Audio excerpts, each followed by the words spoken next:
Hey guys, this is Anthony Morganti. I am MrPhotographer.com. Today, On1 Software announced On1 Photo Raw 2020. It's not available yet, but you can download a beta version for free and try it out. It has dozens of new features. In this video, I'm going to highlight a few of the ones that I think are awesome.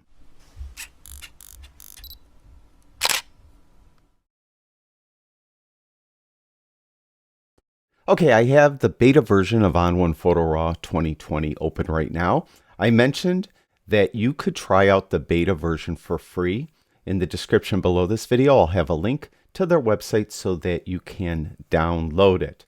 Also, they're having a pre-sale. If you want to save some money, you could actually purchase it as well, and there'll be links for that in the description below the video as well.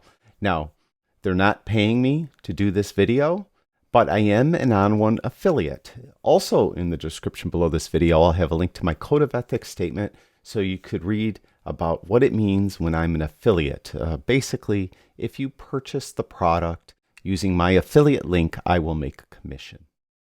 Okay, now it has a lot of new features. First of all, on the left, the presets. They have, as they wrote, 100 new looks and styles curated from today's hottest photographic trends. They've also added tons of new skies, backgrounds, and textures.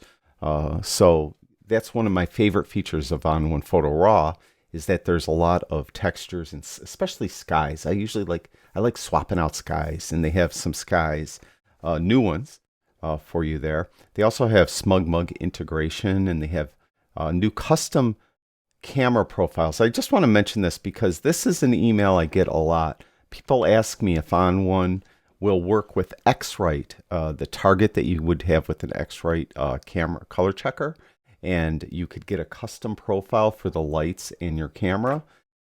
Until now, On1 didn't have that ability. With On1 Photo Raw 2020, it does. So it will work specifically with the X-Rite color checker, the target that they have in that. You could create your own color profile and load it into On1. So that's a major new feature for many photographers. Now, we're just going to I'm going to kind of demo things as I go now. First of all, I have an image open here. This is a raw file. No processing was done on it. And as you can see, I'm in the edit panel and I'm in the develop tab. And if I go to tone and color, there's some things a little different here. Right here where it says tone, you can see manual, and I can manually come in and move the sliders. But they have this new button right here called AI Match, Artificial Intelligence. We're going to click on that. And what that does, it just kind of gives you the look that you had when you looked at the image on the back of your camera. So you could see how it just changed very slightly. There's before and there's after. There's before and there's after. So it just kind of gives you that look like it looked like when you look at the back of the camera. Because many times, obviously, we look at it on the back of our camera, it looks great. And then when we load it in the computer, it looks terrible. This is supposed to mimic that look. And then you could come in and adjust from there. Also, it has a slider here so that you could kind of undo this auto function. See how it so it's kind of like a kind of faded away if it's a little too heavy. Now we'll go back to manual. And there's another button that's been there before. It's the auto button, and they've improved the auto. You probably heard me in my previous videos I've done complain about auto on On1. I never liked the way it works. And now they have improved it greatly. Wherever there's an auto button, there's one in tone, there's one in color, there's some others in some of the filters. They've improved it tremendously. So we'll click auto, and you can see, look at that. That looks pretty good. Typically, it didn't do that. It wasn't that good. The color, I could auto that as well, and that made it a little cooler. I'm going to turn that one off because I liked it a little warmer. And so that is one significant improvement, the AI match and the new improved auto functions. Now below that in details, they've improved the noise reduction, and you could see that they give you the option to go back to the old noise reduction. You could see we have version 2020, which is the new one, or the old one. So it's up to you. I have messed with it quite a bit today, and it really has improved, in my opinion. I've A/B'd them between the 2017 version and the 2020 version, and the 2020 version is better, in my opinion. So I think it works great. I don't need to do anything here. It's the typical sliders, though, if you saw any of my previous videos where I go over detail how to do this. So it's the, same operation method. It's just an improved algorithm to get rid of noise. So that is details. Then we have lens corrections, transform. Those are the same as the previous versions. Now we'll go over to effects, and they have a few new filters, and some of them are pretty interesting, and I wanted to talk about them. Let's see. I'm going to jump around a little bit. One that I really had a lot of fun with today, I'm going to get rid of this color mixer one. The one I really had fun with today was the weather filter. It's a new weather filter, and we're going to add that. And there's a little drop down here, and you also have the little presets for the filter going across the top. Like if you want to add a blizzard, you can see we add snowstorm. But if we go to the drop down, you can see there's all different types of snow. There's accumulation. There's alpine. Is there a difference? Let me reset this. It's hard to tell what I'm doing. Okay, there we go. There's accumulation. There's alpine. There's blizzard. Then catch one on your tongue. Just a little bit, little flurries. It's coming down out there. Then there's none. That's what we defaulted to. Then there's rain. We have drizzle coming from the left, drizzle coming from the right, drizzle straight down. Then we have rain. Rain left, I should say. Rain right. So these are a little harder than drizzle, obviously. Rain straight down. Then we have snow heavy. That one to me was the least realistic looking one. And Snow Light, actually. To me, that's not very realistic either. But if you do like those, there is the opacity slider at the top. So you could do Snow Light and maybe, I think maybe if you reduce opacity a touch, it may look more realistic. But that is not one that I cared for that much of the ones. Now they also have fog, like foghorn here. See, we have fog up on top, but here we could change where it is. There's, bottom. You can move the fog around basically with these drop downs down here, left, right. That doesn't look quite right, but you get the idea. So you could mess around with all these little drop downs, see what they do. Then you could change it more specifically with these sliders. And I will have videos going into more detail on all this stuff here. So I think this weather filter is pretty cool. I really do like that one a lot. Let's see, what else do they have? They have a new color balance filter, which is pretty cool. If there is a color cast on your image, you could remove it probably with this, because most often for my images, at least, the color cast usually is in the shadows. So you could target the shadows by clicking on the shadows tab. And then you could move the hue and amount sliders around and then adjust the brightness to kind of get it to blend right. So you could get rid of the color cast. But beyond that, if your image doesn't really have a color cast, this is kind of like a tritone, adjustment. You could just adjust the tones, the color tones in the highlights, the midtones, and the shadows. So it's kind of cool. So you could go to amount first, turn on the amount. So we're in the highlights now. So I give the highlights like a more of a, warmer kind of glow to it or something like that. Then I could go to the midtones and do something there, move amount up. So you could really, tritone adjust your image. So I thought that's pretty cool right there.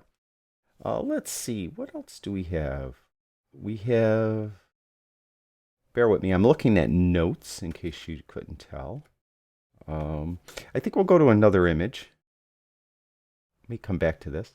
So I have this image here, and this new filter they have is called Sun Flare. So we'll add that. You can see we have a sun flare coming from the right, but there's also the presets along the top. We have bokeh. We have that sun flare coming from the left. You can move it around. We have this star sun. And you can move that. You click right here where it says transform. You click right there. And then your cursor turns into the plus sign so you can move it like where you want it. Like that. What else do we have in the drop down? We have anamorphic flare. That's kind of cool. I could kind of see that in a lot of different images. I kind of like that one. There's the bokeh, bright star, subtle bokeh, sun flare down, sun flare left, sun flare right. There's that sun star, which we messed with before. Sunny bokeh flare.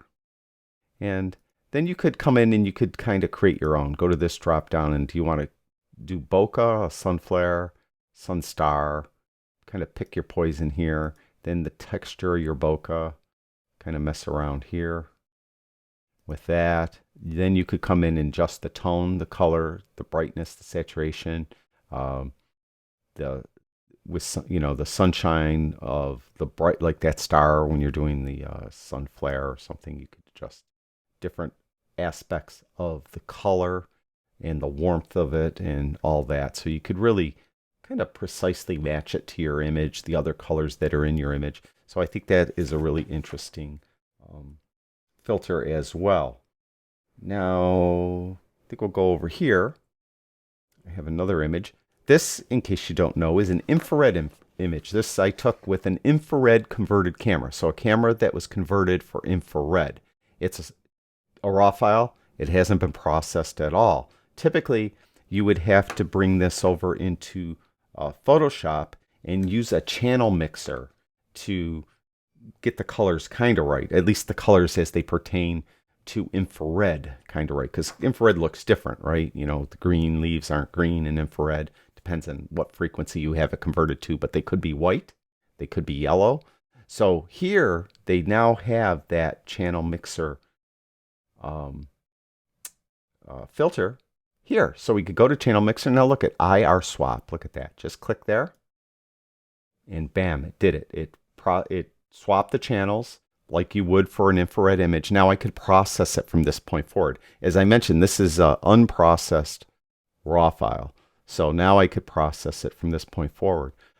Conversely, if you just want to give it a black and white infrared look, like you were using black and white infrared film, there's a preset there. Then they have some others like vivid blue, and they have some under here. Blue filter, green, infrared. There's the red filter, false color one. So these are some black and white now images, or black and white, I'm sorry, filters. Now this isn't a black and white image, but if you were shooting black and white and you wanted to give it the look that you were using black and white film with a red filter on your camera lens, then you would pick here. That isn't a good example because this is an infrared image, but you can get the idea what I mean. So this channel mixer filter is pretty significant as well. Let's see. A couple things I'll just mention. I'm not going to show because I didn't get into them myself. They have a new map view, so you could look on a map where your images were taken. New timeline albums. I'm going to give you links to their website where we'll go over all the new additions. As I mentioned, there's dozens of new things. New focus mask overlay to show you where you focused. New language support. It's got a new print module, which I actually didn't open at all. I didn't even look at this. So apparently, it gives you some more options for printing. I think maybe I'll just read what they wrote. Print contact sheets, a wall portrait, or tile multiple photos into package prints. The improved print dialog can handle it all. Easily print individual images. Also print multiple photos on one piece of paper to create packages like 2 5x7s or 4 by 5s. Add watermarks and sharpen before you print. So you can do all that with this new print module. So I'm really excited for this product. I think it answers a lot of people's pleas, what they wanted to see in On1 Photo Raw 2020. And then you're getting them, especially this infrared thing. I know a lot of people have asked me about how to swap channels with, can Lightroom do it? Well, no. That's why I created Lightroom profiles that actually do it. But here you could do it in On1 Photo Raw 2020. Also, there's like, that weather filter I think is really cool. The sun flare filter. Um, I think that's awesome too. So there's a lot of cool new things. And I haven't really even dug into, because I just got this today. I haven't dug into the new presets yet and looked at those. I haven't looked at the new features of the browse module. There's a lot of new features there. They did say that they improved the performance of it, and it does seem to operate a lot faster on my computer than On1 Photo Raw 2019 did. So apparently they did as well. But remember, you could download this beta version for free, and I'll have a link for it in the description below the video. Try it out on your machine and make sure that it is working properly and that it is faster. It seems to be faster for me, but I didn't quantify that. But it just seems to be. So hopefully it is for you as well. So that's it. I just wanted to give you an introduction to this. We're going to go in more depth and do more videos on it and talk more specifically about some of the features. If there's anything you want me to cover, leave a comment below. Let me know what you'd like me to talk about, what you'd like me to demonstrate with On1 Photo Raw 2020, and I would be more than happy to. Thank you, everyone that watches my videos. I really do appreciate it. I'll talk to you guys soon.